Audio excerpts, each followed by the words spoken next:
História. Hoje a gente vai falar do processo revolucionário francês. A gente começa com a razão da grave crise. Em 1787, a França foi atingida por uma violenta seca que arruinou a agricultura e provocou uma grave crise no abastecimento de alimentos. Quase não havia produtos agrícolas e a alta dos preços gerou fome para a população. O preço do trigo, matéria-prima do pão, alimento básico dos franceses, subiu astronomicamente, inviabilizando seu consumo. Em razão da grave crise econômica e da necessidade de recursos, o governo francês necessitava aumentar o seu orçamento, motivo pelo qual propôs um aumento do imposto territorial. A convocação dos Estados Gerais. Assim, em maio de 1789, representantes dos 3 estados reuniram-se no Palácio de Versalhes. A última vez que o Estado Gerais havia sido convocado fora em 1614. A convocação dos Estados Gerais deu à população francesa a oportunidade de se manifestar, pois estavam representados os 3 estados franceses, clero, nobreza e o restante da população. No entanto, a reunião foi permeada por divergências e discussões sobre as regras de votação. As regras de votação. O primeiro e segundo estado queria a votação por estado, pois assim teria 2 votos, ou seja, a maioria do voto do terceiro estado. Este, por sua vez, queria uma votação por cabeça, isto é, por pessoa. É importante lembrar que, na reunião, o primeiro estado possuía 291 representantes, o segundo estado, 270, totalizando 561 membros. E o terceiro estado contava com 578 representantes. O fim da reunião. A Assembleia não chegou a um acordo. Por quê? Se o sistema de votação por estado fosse mantido, estaria claro que o imposto territorial seria pago somente pelo terceiro estado. Em contrapartida, o sistema de votação por cabeça prevalecesse, o terceiro estado iria exigir que os outros 2, até então isentos, também pagassem o imposto territorial. Com esse impasse e a posterior decisão do rei Luís XVI de manter a votação por estados, o terceiro estado proclamou a Assembleia Nacional em 17 de junho de 1789. A estratégia do rei Luís XVI foi decretar o encerramento das atividades e ordenar o fim da reunião.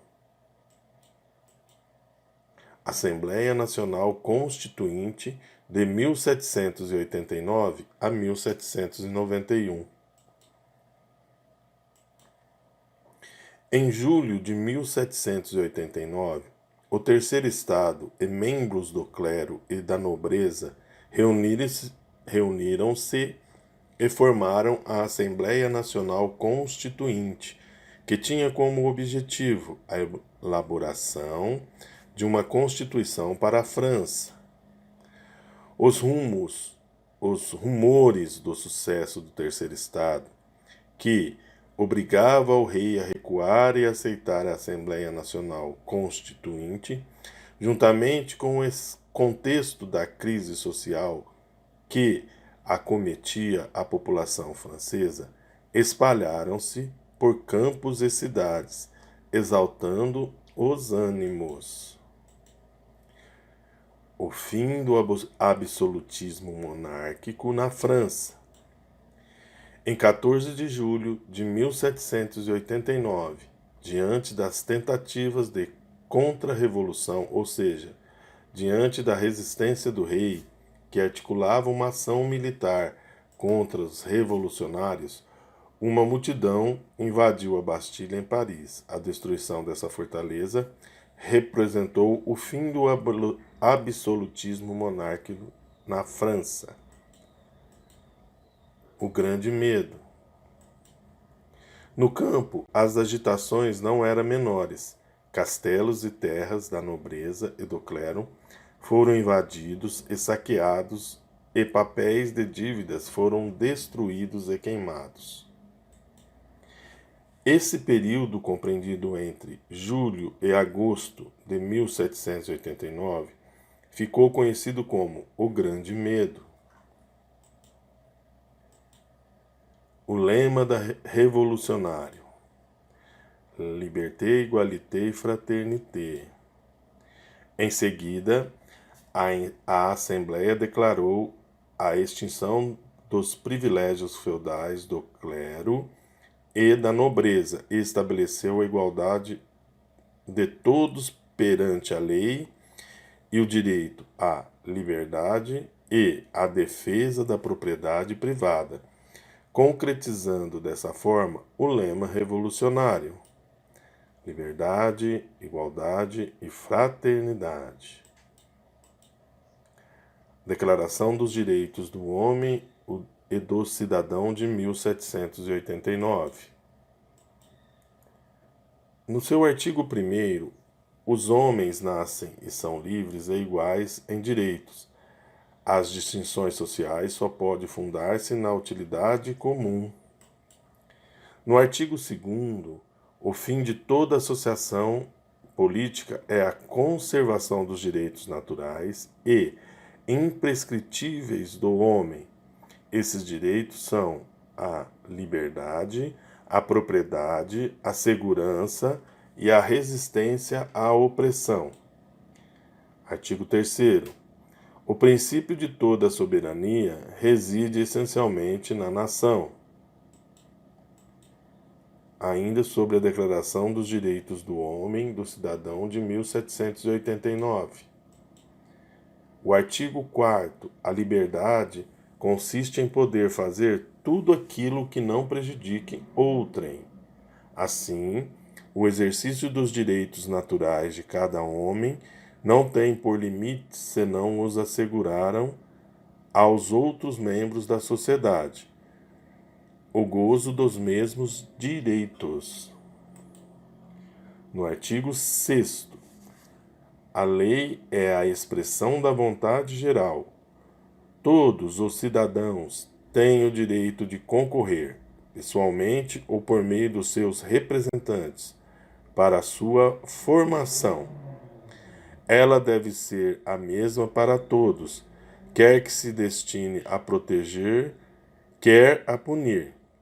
Todos os cidadãos são iguais aos seus olhos, são igualmente admissíveis a todas as dignidades, lugares e empregos públicos, segundo a sua capacidade, e sem outra distinção que não seja das suas virtudes, dos seus talentos.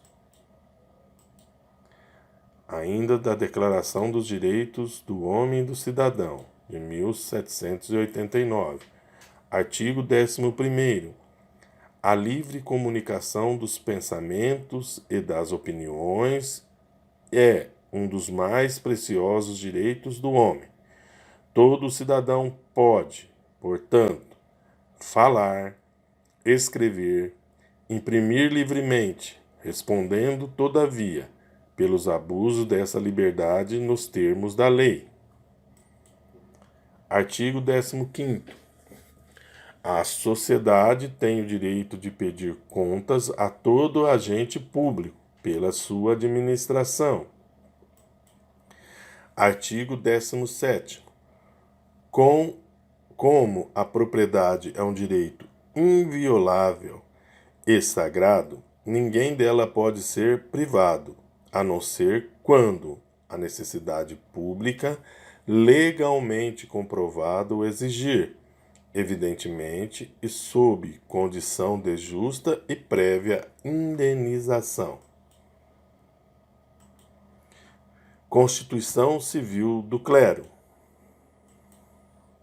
A Assembleia Constituinte realizou o confisco das terras clericais e subordinou os membros da Igreja à autoridade do Estado, por intermédio da denominada Constituição Civil do Clero, que possuía o intuito de reorganizar o clero, tornando parte do funcionalismo público.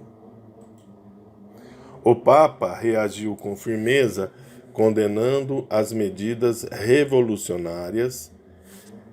Parte do clero apoiou e parte apoiou os revolucionários.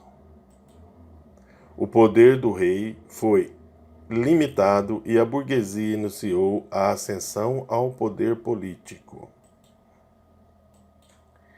Em 1791, a Constituição foi promulgada, estabelecendo a tripartição dos poderes em poder executivo, o rei e auxiliares, poder legislativo, representantes eleitos por voto censitário, poder judiciário, juízes e magistrados. Com isso, o poder do rei foi limitado e a burguesia iniciou a ascensão ao poder político, controlando assim a representação popular por meio do voto censitário, ou seja, somente poderia se candidatar e votar o sujeito que tivesse determinada renda, de forma que a maioria da população continuou excluída do processo político francês. Além disso, é importante ressaltar que o direito à propriedade protegia não só as propriedades da nobreza, como agora também as da burguesia. Monarquia Constitucional, 1791 a 1792. Nesse momento do processo revolucionário, o rei Luís XVI foi obrigado a acatar a Constituição e permanecer no poder. Entretanto, os países europeus começaram a se organizar para fazer frente aos ideais revolucionários, temendo que a Revolução Francesa ultrapassasse os limites territoriais e alcançasse toda a Europa, transformando-a segundo os padrões burgueses iluministas, convocando os reis europeus a ajudar a monarquia francesa. O imperador Leopoldo da Áustria, irmão da rainha Maria Antonieta, esposa de Luís XVI, saiu em defesa da irmã, convocando reis europeus a ajudar a monarquia francesa. Muitos nobres franceses que haviam fugido do país também incitavam a nobreza europeia a tomar uma atitude contra os revolucionários, e com essa ideia começou a tomar forma nas cortes europeias. O rei como um traidor. Em Paris, a família real, temendo por sua segurança, fugiu em direção à fronteira. A 230 quilômetros de Paris, o rei foi reconhecido e preso em Varennes. Sua volta a Paris foi acompanhada por uma multidão silenciosa e hostil. A partir de então, o povo passou a ver o rei como um traidor isolando-o no Palácio das Tuleiras e acusando-o de conspirar contra com estrangeiros contra a França. O hino da Revolução. A Prússia do Kaiser Frederico II enviou tropas para invadir a França, deixando a população em polvorosa. A Assembleia decretou no país estado de emergência e convocou os cidadãos a se engajarem no exército para a defesa da pátria. De Marsella saíram voluntários entoando a Marselhesa, que tornou o hino da Revolução e atualmente o hino nacional da França. O Palácio das Tulherias em busca da família real. A multidão enfurecida culpou o rei pela invasão estrangeira. Atacou o Palácio das Tulherias em busca da família real. Invadiu prisões, massacrou os nobres encarcerados. Nas outras cidades também houve perseguição e matança generalizada.